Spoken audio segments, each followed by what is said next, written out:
Alan Rickman picked up the phone and called J.K. Rowling about Severus Snape. He said 4 words: "Am I a pure baddie?" He had just finished his first scenes as Severus Snape in Harry Potter and the Philosopher's Stone for Warner Brothers. His character made no sense to him. Snape protected Harry in one scene and tormented him in the next. So he called Rowling, and Rowling told him one thing: the only actor on the entire production to be told the truth. You were in love with Harry's mother. Alan Rickman spent the next 10 years playing a man in love with a dead woman in front of millions of people without ever being allowed to show it. He played it in every pause, every cold line, every moment he looked at Harry Potter and saw a boy with the wrong face and the right eyes. And most of what made that performance possible was never shown in the films.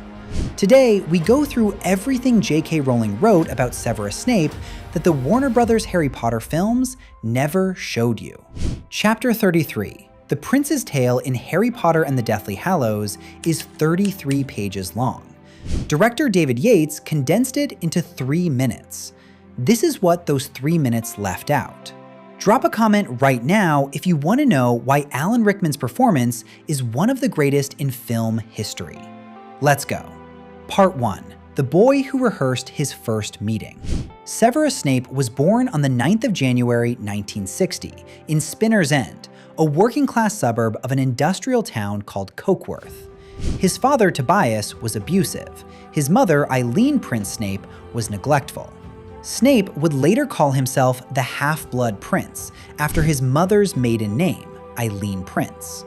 The memories show a young Severus in ill-fitting clothes, thin and watchful, a child who learned very young that the world does not have much in store for him. And then he sees a girl. Lily Evans lives near Spinner's End. He has been watching her before he approaches. Harry Potter, viewing the memory in the pensive, had gotten the feeling that the boy had imagined this first meeting many times before he finally got the nerve. He approaches her in a playground. She is doing something extraordinary, making a flower open and close without touching it. He steps out from behind a bush, gets it wrong immediately, insults her sister Petunia Evans without meaning to. Lily follows her offended sister away, but she comes back. That is the detail the films skipped over. Lily Evans could have written Severus Snape off in that playground. She came back. And so a friendship began between 2 children who felt like outsiders and recognized that quality in each other. Snape teaches Lily everything about the wizarding world. At 9 years old, this is the first time in his life he has had something valuable to give someone. His home is broken. He has no warmth, no evidence he is worth anything to anyone.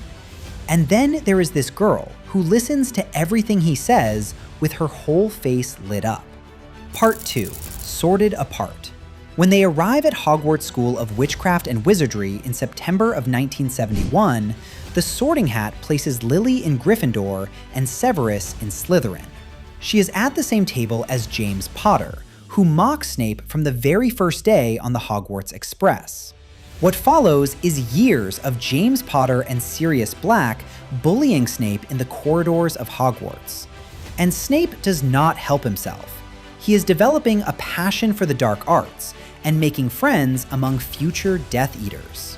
Even at school, Snape was already inventing his own spells, like Sectum Sempra. But here is what the films never showed you.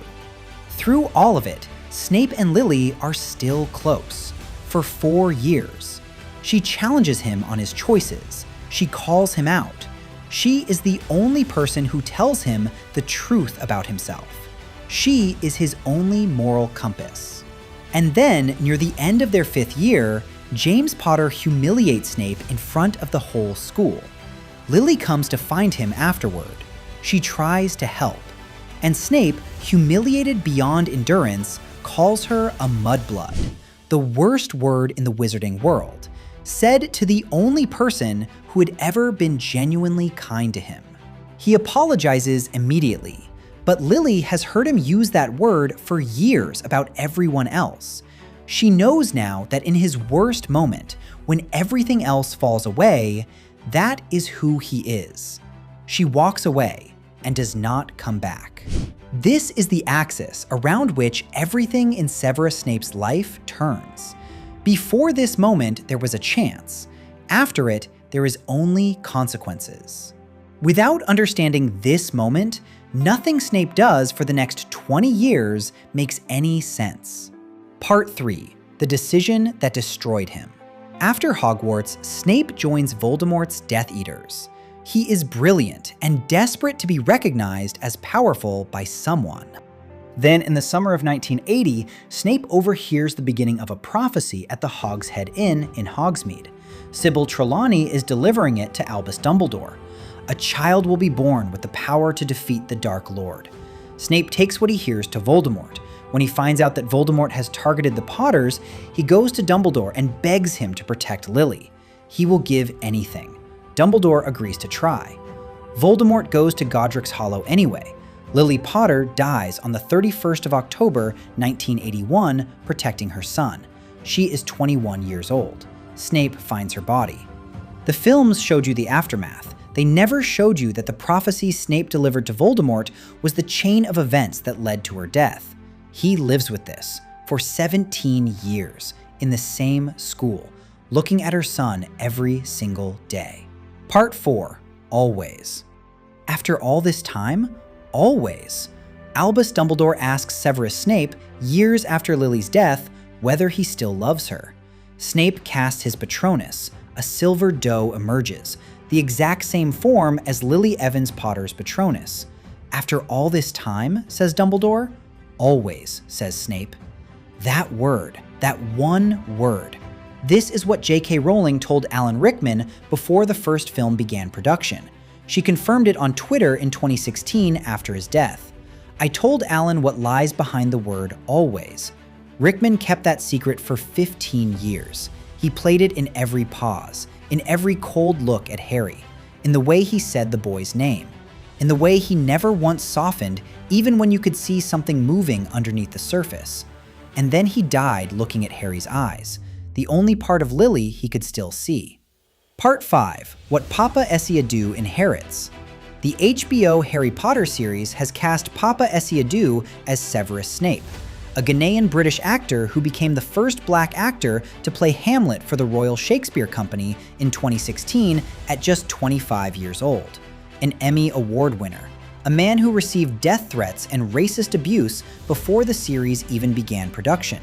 And he has inherited 33 pages. The HBO series, written by showrunner Francesca Gardner and produced by David Heyman, who also produced the original films, has 8 full episodes per book.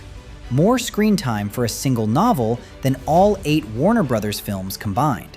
For the first time, there is space to show you the playground, the friendship, the word, the begging, the silver doe. Alan Rickman played the summary. He played 3 minutes and made it devastating through pure craft. He did not need 33 pages because he had the word always, and he understood exactly what it meant. But Paapa Essiedu deserves the 33 pages. The character deserves the 33 pages, and the audience, for the first time in 25 years, is finally going to get them. What is the single most important scene from The Prince's Tale that HBO must not cut? Tell me in the comments. I read every single one. If you are new here, subscribe. We go deeper into the wizarding world than anyone else. Until next time, mischief managed.